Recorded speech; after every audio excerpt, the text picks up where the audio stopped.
आप सभी को जय मसीह की। आज हम एक साथ मिलकर जीवते परमेश्वर की, उसकी आराधना, उसकी महिमा करते हैं। आज हम सब जानते हैं कि वो जिंदा परमेश्वर है। वो हमारी हर एक प्रार्थना को सुनता है। वो जानता है हमें किस चीज़ की ज़रूरत है। बस हमें उससे मांगने की ज़रूरत है। वो हमारे मांगने से पहले भी हमारे लिए कई कार्य करता है, जिसे हम उस समय तो नहीं देख पाते, मगर जब हम उससे प्रार्थना के द्वारा अपनी आशीषें मांगते हैं कि हे परमेश्वर हमारे लिए यह कर दे, वो तब हम देखते हैं कि यह हमारे लिए हो चुका है। तो आइए हम सब परमेश्वर के मीठे वचन की ओर बढ़ते हैं, उसकी महिमा की ओर, उसकी आशीषों की ओर बढ़ते हैं। सबको जय मसीह की। आज हम पढ़ेंगे भजन संहिता उसका 150वीं आयत।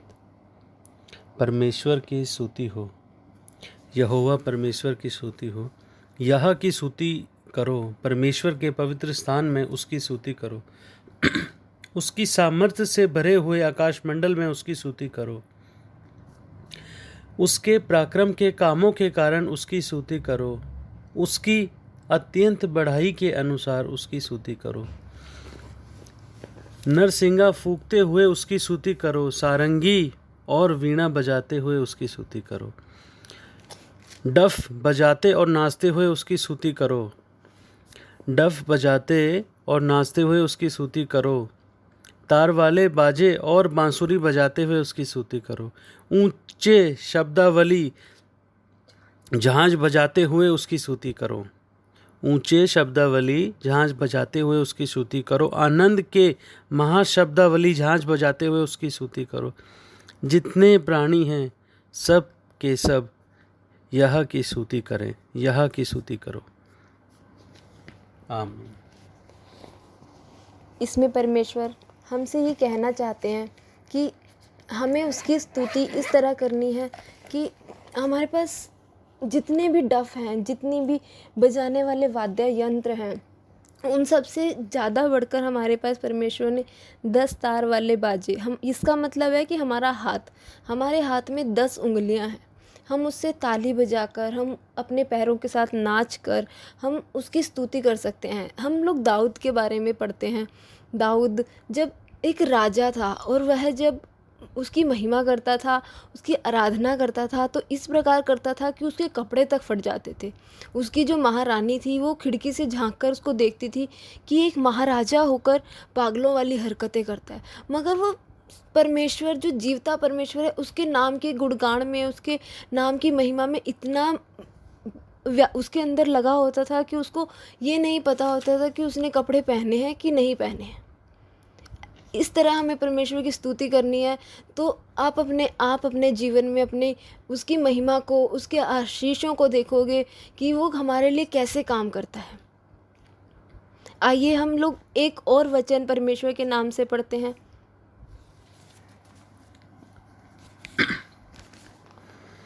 यूहन्ना रचित सुसमाचार उसकी 10वीं आयत।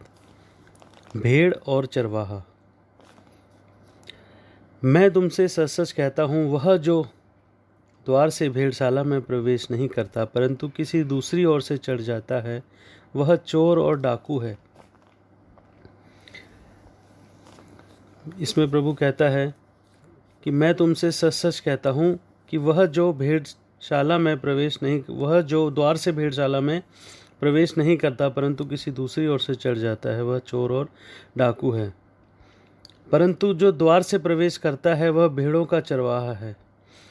जो सच्चा परमेश्वर है वह सही मार्ग से, सच्चाई से आपको सही दिशा में स्वर्ग की ओर ले जाता है, क्योंकि वह आपका परमेश्वर, वह प्रभु यीशु मसीह आपका चरवाहा है और द्वारपाल उसके लिए द्वार खोलता है और भेड़ें उसकी आवाज़ पहचानती है। इधर भेड़ों के रूप में उसने अपने लोगों को, जिन्हें प्रभु ने बनाया है, उन्हें दर्शाया है कि वह चरवाहा और हम उसकी भेड़ें हैं।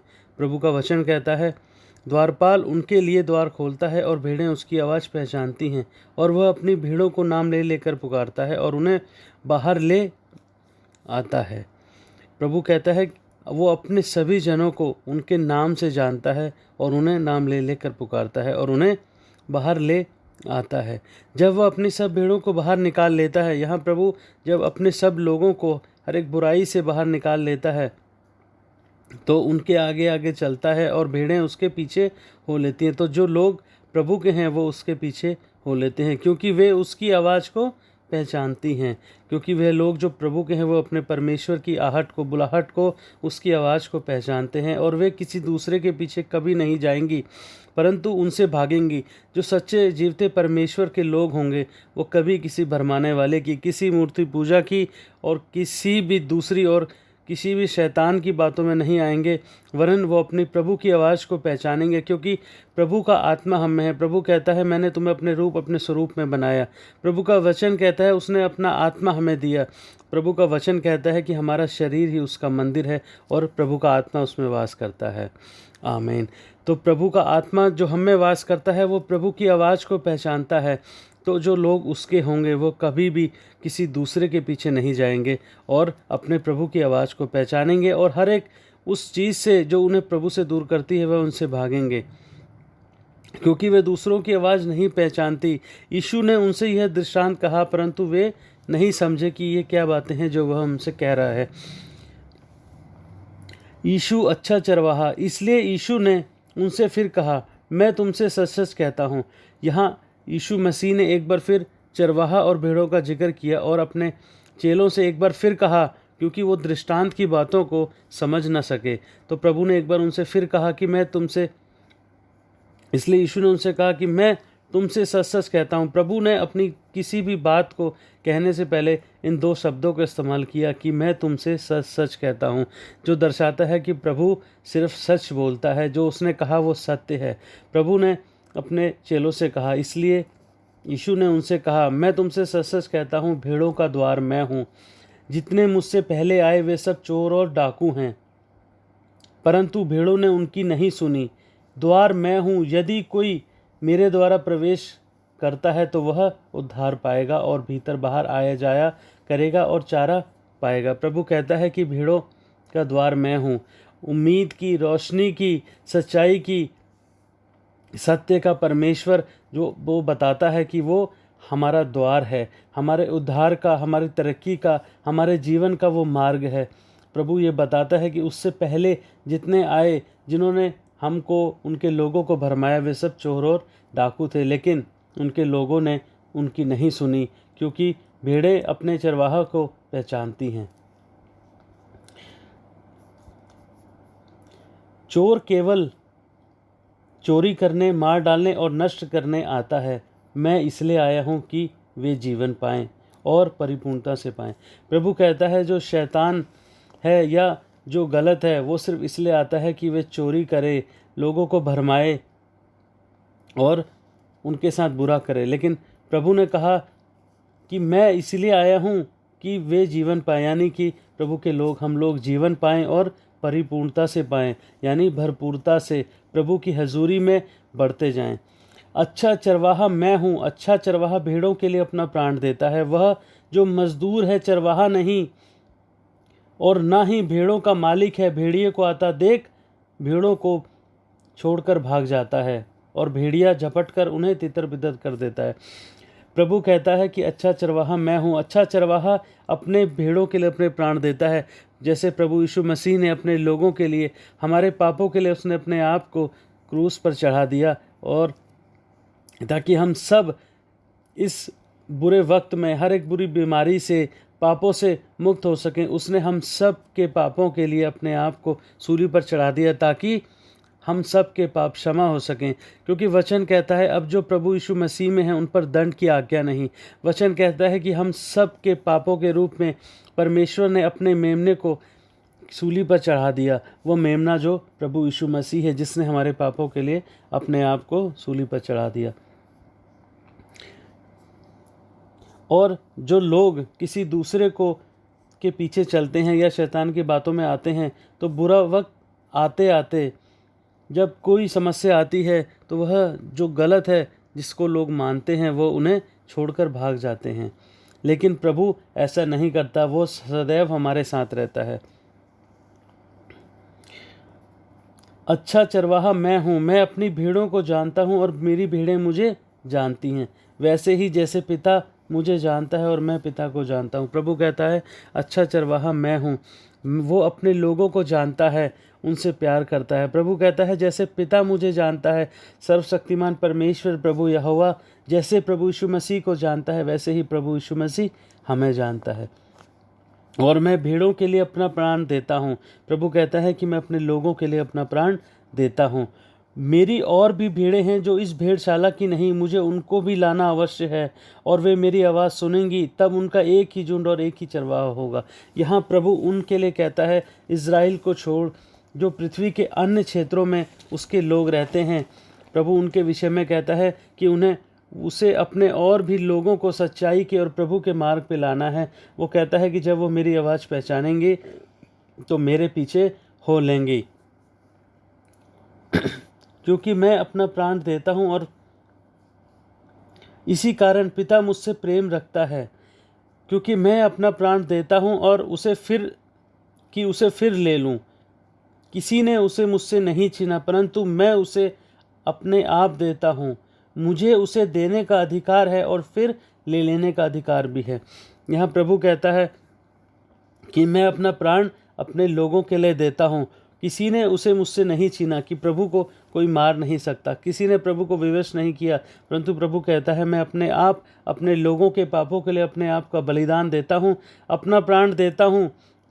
क्यों? क्योंकि उसे अधिकार है। और अगले ही क्षण में प्रभु कहता है कि मैं अपना प्राण देता हूँ कि उसे फिर ले लूँ। प्रभु को अपना प्राण देने का और फिर उसे ले लेने का अधिकार है, जिससे हमें पता चलता है कि परमेश्वर प्रभु यीशु मसीह ने मृत्यु को हरा दिया और उसे मृत्यु पर विजय प्राप्त हुई है, कि वो अपना प्राण देता है और फिर उसे ले लेता है। क्यों? उसे अधिकार है।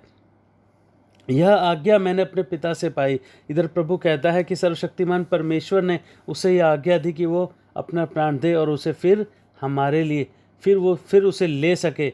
उसने हमारे पापों के लिए अपने आप को दे दिया। इन बातों के कारण यहूदियों में फिर फूट पड़ी और उनमें से बहुत लोग कहने लगे कि उसमें दुष्ट आत्मा है और वह पागल है, तुम उसकी क्यों सुनते हो। अन्य लोग कह रहे थे कि यह बातें ऐसे मनुष्य की नहीं जिनमें दुष्ट आत्माएं हो। क्या दुष्ट आत्माएं अंधों की आंखें खोल सकती है? प्रभु की ये बातें सुनकर भीड़ में कई लोग उसे गलत समझने लगे, लेकिन अन्य लोग जो समझते थे, जिनमें समझ थी, जो प्रभु के थे, उन्होंने उनकी बातों को समझा और कहा कि ये बातें ऐसे मनुष्य की नहीं जिसमें दुष्ट आत्माएं हैं, वरन ये बातें सर्वशक्तिमान परमेश्वर की ओर से ही हो सकती है, क्योंकि जो कार्य प्रभु यीशु मसीह ने किए वो कोई दुष्ट आत्मा नहीं वरन परमेश्वर या उसका पुत्र ही कर सकता है। उसने अंधों को आंखें दी, मृतकों को जीवित किया, उसने अपने लोगों को भरपूरी से दिया।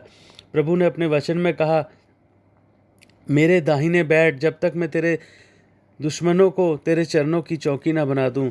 वो अपने लोगों से इतना प्यार करता है कि वो यहाँ तक कहता है कि जो प्रभु के लोगों को सताता है वो प्रभु यहोवा की आँख की पुतलियों को छेड़ता है। तो जो परमेश्वर हमसे इतना प्रेम करता है वो कभी गलत नहीं हो सकता। तो हम सब प्रभु यीशु मसीह में अब से लेकर हमेशा तक रहें, इसके लिए मैं सबसे आग्रह और प्रार्थना करता हूँ। आमीन। अभी आपने परमेश्वर का मीठा और महिमा से भरा हुआ उसका वचन सुना। आइए अब हम उसकी महिमा की ओर बढ़ते हैं।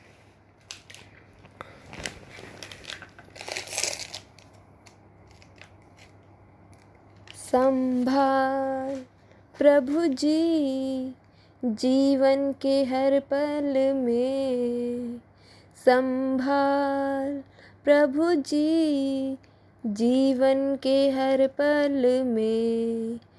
अभी तक हमको संभाला तूने, आगे भी अगुवाई कर। संभाल प्रभु जी जीवन के हर पल में, संभाल प्रभु जी जीवन के हर पल में। जैसे मुर्गी बच्चों को पंखों तले छुपाती, जैसे मुर्गी बच्चों को पंखों तले छुपाती, वैसे ही तेरी साया शरण का है हमारे, वैसे ही तेरी साया शरण का है हमारे। संभाल प्रभु जी जीवन के हर पल में, संभाल प्रभु जी जीवन के हर पल में। वायदा ये तूने किया छोड़ेगा ना कभी मुझे, वायदा ये तूने किया छोड़ेगा ना कभी मुझे। खींचा है रूप मेरा हथेली में अपनी, खींचा है रूप मेरा हथेली में अपने। संभाल प्रभु जी जीवन के हर पल में, संभाल प्रभु जी जीवन के हर पल में। सनातन के यहोवा तू ही हमारा गढ़ है, सनातन के यहोवा तू ही हमारा गढ़ है। तेरे वचन से हमारे जीवन में ज्योति आई, तेरे वचन से हमारे जीवन में ज्योति आई। संभाल प्रभु जी जीवन के हर पल में, संभाल प्रभु जी जीवन के हर पल में, संभाल प्रभु जी जीवन के हर पल में। धन्यवाद खुदा, धन्यवाद खुदा, धन्यवाद खुदा। हम धन्यवाद करते हैं पिता परमेश्वर का कि उसने हमें आज तक और आगे भी उसी तरह संभाले रखेगा जैसे वो अपने चेलों को साथ रखता था, जैसे उसने अपने दासों को, अपने चेलों को हमेशा संभाले रखा है। हम प्रार्थना करते हैं कि वो हमें भी हमेशा संभाले रखे, खासकर इस कोरोना वायरस से जो इतनी बुरी तरीके से पूरी देश दुनिया में फैल रहा है कि हम सबको उसने हमेशा संभाले रखा है। और उन सभी जनों को भी संभाले जो उसके भेड़े नहीं हैं, जिन्होंने अभी तक इस वचन को या उसके नाम को नहीं जाना है, ना समझा है। पिता परमेश्वर, हम सब मिलकर उसके नाम से महिमा के साथ, आशीषों के साथ उन सभी जनों के लिए प्रार्थना करते हैं जो उसके नाम को नहीं जानते हैं। खुदा उनके मनों को बदल दे, उन सभी पर अपनी आशीषें भेज कि वो तेरे नाम को समझे, तेरे नाम को जाने, वो एक जीवते परमेश्वर की महिमा करें, ना कि उनकी जो ना तो देख सकते हैं, ना सुन सकते हैं, ना बोल सकते हैं, ना कहीं चल सकते हैं। पिता परमेश्वर से हम विशेषकर उन जनों के लिए प्रार्थना करते हैं जो अपनी राहों से भटक गए हैं, जिन्होंने या तो गलत राहें चुनी हैं या वो किसी नशे की गलत राहों में पड़ चुके हैं। पवित्र आत्मा जी उनकी आशीषें, उनकी महिमा, अपनी आशीष उन जनों पर बिखेर जो तेरे नाम के साथ साथ जुड़ना चाहते हैं और आशीषों से भरना चाहते हैं। पवित्र आत्मा जी आज की ये प्रार्थना विशेषकर उन बच्चों के लिए जो अभी तक ढंग से बोल नहीं पाते हैं, चल नहीं पाते हैं, जिनकी बुद्धि में थोड़ी सी कमी है।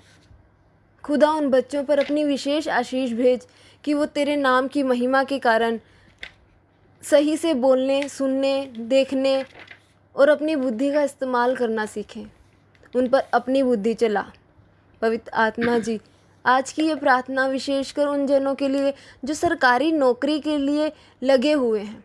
खुदा तो उनकी प्रार्थना की ओर, उनके सरकारी एग्ज़ामों की ओर भी अपनी नज़र देख कि तू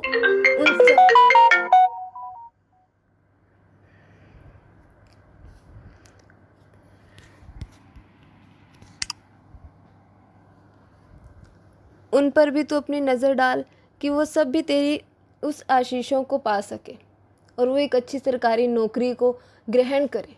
पिता परमेश्वर, तुम हमारी इस प्रार्थना को अपने कानों से सुन ले मेरे परमेश्वर। पवित्र आत्मा जी हर एक दिन एक नई आशीषों के साथ खड़ा कर। खुदाबंद खुदा, मैं आज उन सब लोगों के लिए प्रार्थना करती हूँ खुदा, जो तेरी प्रार्थना को सुने और उसे ग्रहण करें। खुदा उन पर अपनी आशीष बिखेर देना। पिता परमेश्वर, आज की ये प्रार्थना उन सभी लोगों के लिए जो किसी भी तरह की वायरस की वजह से या किसी भी तरह की बीमारी की वजह से परेशान रहते हैं, या अपने घरों के क्लेश की वजह से परेशान रहते हैं, या उनके बच्चे उनके वश में नहीं हैं। खुदा उन सभी पर तू अपनी आशीष भेज कि वो तेरे नाम की महिमा को जान सके और उनके बच्चे, उनके परिवार वाले, उनके घर वाले सब सही तरह से अपने साथ एक साथ रह सके, तेरे नाम की महिमा के साथ एक साथ बंध कर रह सके। परमेश्वर, उन सभी के बंधनों को, उन सभी के रुकावटों को तोड़ दे खुदा, जो भी किसी तरह की बंधनों को किसी भी जनों पर लगाए बैठी है। वो दुष्ट आत्मा जो अपने कब्जे को अपने शैतानी ताकतों के कारण हर एक घर में डेरा डाले रहती है, खुदा मैं आज यीशु मसीह के पवित्र और सामर्थी नाम से आज मैं कमांड करती हूँ कि ये दुष्ट आत्माएं जो घरों में प्रवेश करती हैं, उन सब पर तू अपना डेरा डाल कि वह नरक की आग में जल जाएं। खुदा अपने स्वर्गदूत जिब्राइल को, अपने अन्य स्वर्गदूतों को हर एक जन पर पहरा डाल कि वो तेरे नाम की, तेरे महिमा की, तेरी आशीषों से भरे हुए हाथों को, तेरी आशीषों से भरे हुए थाल को सबके घरों पर उंडेल दे कि वह हर एक घर पवित्र होने पाए, हर एक जन पवित्र होने पाए। महान सामर्थी पिता परमेश्वर, तेरी महिमा के साथ, आशीषों के साथ आज की ये प्रार्थना तेरे नाम से उठाते, तेरे हाथों में देते, सबके लिए प्रार्थना करते हैं। हे हमारे पिता, तू जो स्वर्ग में है, तेरा नाम पवित्र माना जाए, तेरा राज्य आए, तेरी इच्छा जैसे स्वर्ग में पूरी होती है वैसे ही पृथ्वी पर भी पूरी हो। हमारे दिन भर की रोटी आज हमें दे, और जैसे हमने अपने अपराधियों को क्षमा किया है वैसे ही तू भी हमारे अपराधों को क्षमा कर, और हमें परीक्षा में ना ला, परंतु बुराई से बचा, क्योंकि राज्य और पराक्रम और महिमा सदा तेरे ही हैं। आमीन, आमीन। आज की इस प्रार्थना को सुनने वाले हर एक जन को, बोलने वाले, इस प्रार्थना को बोलने वाले और सुनने वाले हर एक जन पर प्रभु की आशीष 100 गुना हो। प्रभु उनके मनों को जानता है। प्रभु का वचन कहता है कि पिता हमारे मांगने से पूर्व ही हमारी आवश्यकताओं को जानता है। मैं प्रार्थना करता हूँ पिता, मैं अपने लिए और इस वचन को सुनने वालों के लिए प्रार्थना करता हूँ पिता, कि जो भी तेरा इस वचन को आज जो बोले और जो सुने, तो उन दोनों पर आशीष कर पिता, तो उन दोनों की मनोकामनाओं को पूरा कर पिता। आज जो भी तेरे इस वचन को सुने, तो उसकी मन की ज़रूरत को जानकर उसकी ज़रूरतों को पूरा कर। अब से लेकर हमेशा तक पिता, पुत्र और पवित्र आत्मा की सहभागिता, प्रभु का प्रेम, परमेश्वर की दया, खुदा का अनुग्रह हम सबों के साथ अब से लेकर हमेशा तक बना रहे। आमीन, आमीन, आमीन।